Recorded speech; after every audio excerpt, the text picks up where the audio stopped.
بیرکاری پۆلی هەشتەمی بنەڕەتی لاپەڕا 162 پێدا چوونەوە ڕاهێنان نەشوان میلی هەردوو پەپکەکەی سووڕاند. پرسیاری یەک هەموو ئەو ئەنجامانە بنووسە کە لە توانادایە. لە پەپکی یەکەم لە لای دەستی ڕاست 4 ئەنجام هەیە، 4 جێگا هەیە. لە پەپکی دووەمیش لە لای دەستی چەپ 3 جێگا هەیە، کەواتە هەمویان هەرچەندە ئەوەش پرسیاری دووەمە ژمارەیان چەندە، بەڵام لە ئێستاوە دەتوانین بزانین ژمارەیان 4 جاران 3 واتە 12ەیە، کەواتە پرسیاری دووەم پێشتر دەتوانین زوو وەڵام دەینەوە. 4 جار 3 یەکسانە بە 12 دانە، بەڵام ئەگەر ئەنجامەکان بنووسین کو دەنووسین بۆ وێنە دەنووسین ژمارە 1 لەگەڵ ئەو سوورەی 1 سوور، ژمارە 2 لەگەڵ سوور، ژمارە 3 لەگەڵ سوور، ژمارە 4 لەگەڵ سوور و ژمارە 1 لەگەڵ سپی، ژمارە 2 لەگەڵ سپی، ژمارە 3 لەگەڵ سپی و ژمارە 1 لەگەڵ شین، 2 شین، 3 شین، 4 شین. ئەو هادەیان نووسین. گەرەکان و دوو کەوانەی دەکەینەوە هەموو ئەنجامەکان دەنووسین. ئەوجە هیچ کێشە نییە ئەگەر بنووسین بۆ وێنە سوور لەگەڵ ژمارە 1، سوور ژمارە 2 یان 1 لەگەڵ سوور، کێشە نییە کامە زووتر پێشی کامەی دەنووسرێ. پرسیاری دووەمیشمان وەڵام داوە. ئێستا دەینە لای یەکێک لە دەستەواژەکانی پەسەندی بەکاربینا بۆ ناساندنی هەر ڕووداوێک. پرسیاری 3 دەستکەوتنی سەرجەمی 12 دوای هەڵدانی 2 بەردەزار. چونکە 2 دانە بەردەزاری هەڵدەدەین، هەر یەک لەوان 6 لای هەیە، کەواتە هەموو ئەنجامەکان یەکسانە بە 6 جار 6 36. تەنیا لە یەک لە ئەنجامەکان سەرجەمەکە 12ەیە، ئەویش ئەگەر بەردەزار یەکەم کەوتە سەر ژمارە 6 هات، لە دووەمی ژمارە 6 هات بەیەکەوە دەبنە 12، کەواتە تەنیا یەک جێگە هەیە یان یەک ئەنجامی باش هەیە. لە 1 لە 36ش ژمارەی زۆر بچووکە، دەتوانین بڵێن ژێرپەسند. پرسیاری 4 دەستکەوتنی سەرجەمی 24 دوای هەڵدانی 2 بەردەزار.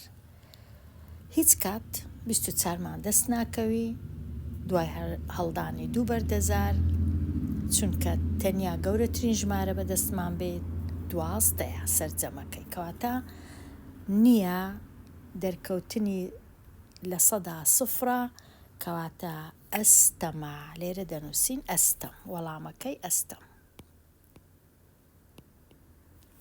پرسیاری 5 ئەگەری بارانبارین 20 لە 100 بی، ئەگەری نەبارین چەندە؟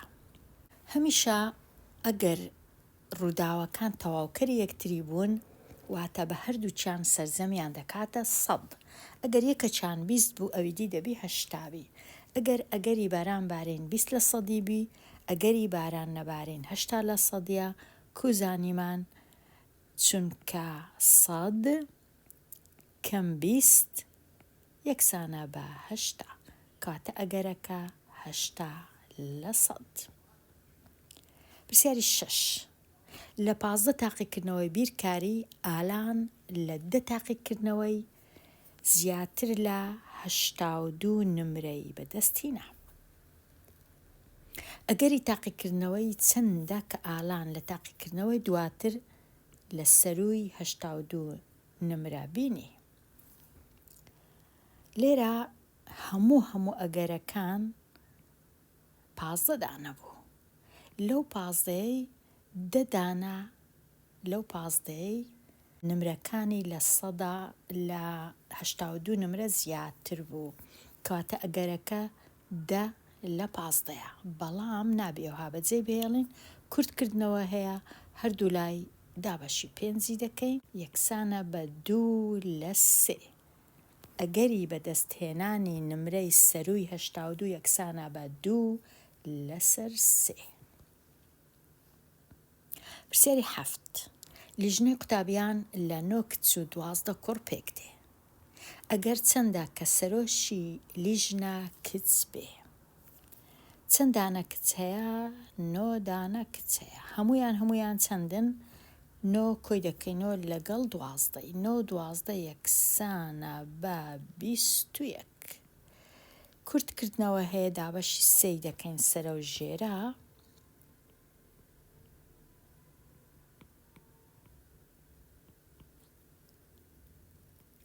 نۆ دابەش 3 21 دابەش 3 7.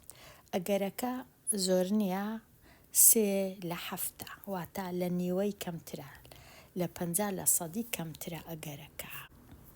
پرسیاری ژمارە 8.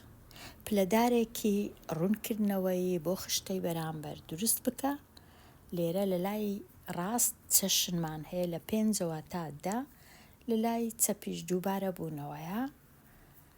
زۆر ئاسانە پلەداری ڕوونکردنەوەی. ئەوها ئەو سۆرە واتە 5 هەتا 10 و زەردەکە 11 هەتا 16، سەوزەکەش 17 هەتا 22.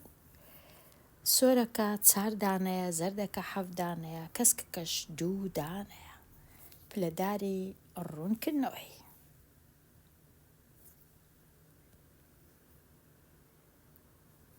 پرسیاری ژمارە 9. باشترین وێنەی ڕوونکردنەوەی هەڵبژێرە بۆ خستنە ڕووی ژمارەی پێشەنگەکان کە لە چەند شارێکی جیاواز دانراوە. ڕەنگە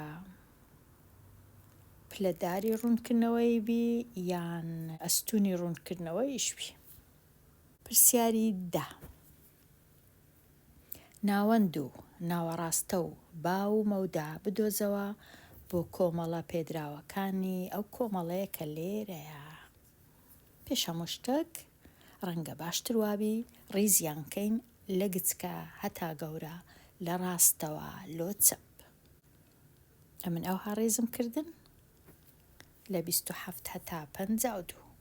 ناوەندەکەی کو دەبینینەوە، سەرجەمەکەی هەموو ژمارەکان کۆ دەکەینەوە بە بژمێر و دابەشی 8 دەکەین چونکە 8 دانەیە. ئەمن کە کۆم کردەوە ئەگەر هەڵم نەکردبی کە دابەشم کرد دەرچوو 43 ئەوە ناوەندەکەیە. ناوەڕاستەی کو دەبینینەوە چونکە 8 دانەیە هەمیشە دوو ژمارە لە ناوەڕاستەی ئەو دوو ژمارەیە لە ناوەڕاستەیە. چ دەکەین؟ ئەو دوو ژمارەی دەینین، کۆیان دەکەینەوە، دابەشی 2 دەکەین. بەڵام لێرە زۆر ئاسانە، پێویست ناکە ئەمن کۆ بکەمەوە و دابەشی 2 کەم. لە مابەینی 45 و 47 چ ژمارەک هەیە؟ 46 هەیە، کەواتە ناوەڕاستە یەکسانە بە 46. باو چییە؟ باو ئەو ژمارەیە کە دووبارە بوویتەوە. لێرە هیچ باو نییە، هیچ ژمارەک دووبارە نەبوویتەوە. و مەودایەکە چەندە؟ مەودایەکە گەورەترین پێدراوی دەینم، کەم بچووکترین پێدراو 52، کەم 27. زۆر ئاسانە. 12 کەم. بێمە لای پرسیاری ژمارە 11. ڕوونکردنەوەی سمێڵی بۆ ئەم کۆمەڵە پێدراوە دروست بکە. کۆمەڵە پێدراوەکەیە و پێش هەموو شتێک ڕیزیان دەکەین لە گچکە لۆ گەورە، لە ڕاستەوە لۆ چەپ. ژمارەکان ڕیز دەکەین. یەکەم شت پاش ڕیزکردن ناوەڕاستەکەی دەبینینەوە کە لێرانە دەرچوو 33. کو ناوەڕاستی دەبینینەوە، ژمارە چیلا دەبین لێرە، ژمارەک لێرە، یەک لێرە، یەک لێرە. زانین لە ناوەندێ چ دەمینێتەوە. هەندێک جار یەک ژمارە دەمینێتەوە، هەندێک جار 2 دەمینێتەوە. لێرە چونکە ژمارەکان تاک بوو، یەک ژمارە لە ناوەندێ ناوەڕاستەی مایەوە، ئەویش 33. ئەوجا لەسەر هێڵی ژمارەکان کەم لێرە دروستم کردیە، 33 دادەنین کە کەتە ئێرانە، ئەوە ناوەڕاستەکە. پاشان ئەو ژمارانەی کە ماینە ناوەڕاستەی لۆ ئەوانش دەبینینەوە کە نزمترین چواریەکە. دەرچوو 29 لێرە نزمترین چواریەکە 29 لە چێە لێرەیدا دەنین و ئەو ژمارانەی ئەولایەش بەرزترین چواریەک لێرەش 42 دەرچوو. 42 لە چێە لێرەیدا دەنین لەسەر هێڵی ژمارەکان. ئەوجە پاشان لاکێشە چی دروست دەکەین لە مابەینی نزمترین چواریەک و بەرزترین چواریەک بەو جۆرەی لێرە. پاشان بچووکترین بەهایدا دەنێن کە 23 لێرە و گەورەترین بەهاش کە 51 لێرە. ئەوە ڕوونکردنەوەی سمێڵی دروست بوو. پرسیاری 12 مەودای چواریەکی بۆ کۆمەڵی پێشوو ببینەوەیان بدۆزەوە. زۆر ئاسانە. 42 کەم 29 یەکسانە بە 13. مەودای چواریەکی واتە بەرزترین چواریەک کەم نزمترین چواریەک.